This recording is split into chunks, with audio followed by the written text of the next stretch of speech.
How to use Google Authenticator app for Facebook. So if you want to use Google Authenticator app for Facebook, then you need to open up your Facebook application.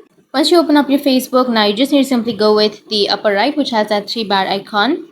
And now scroll down, tap on Settings and Privacy, tap on Settings, and then go with the Account Center option. Under Account Center, you need to go with Password and Security and go with Two-Factor Authentication.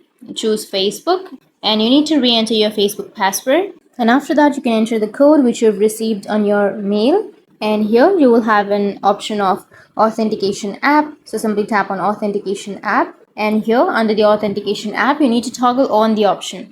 Once you toggle it on, then you'll be able to use the Google Authenticator app for your Facebook. So simply toggle it on. And once you toggle it on, you will receive a code. Right. So what you need to do is simply open up your Authenticator app. You need to download the Authenticator app from your Play Store or your App Store, and you can simply go with the plus icon which is on the bottom right and tap on the scan QR code if you want to scan the QR code, or you can go with enter a setup key, and you just need to simply enter the code name, which is Facebook, and then you need to enter the key. The key will be received right here on the Facebook. So you just need to simply enter the key and then tap on add, and in this way you will be able to add your Facebook to your Authenticator app. So that's how you can use the Google Authenticator app for your Facebook, and if you have any questions, feel free to comment below. Thanks for watching.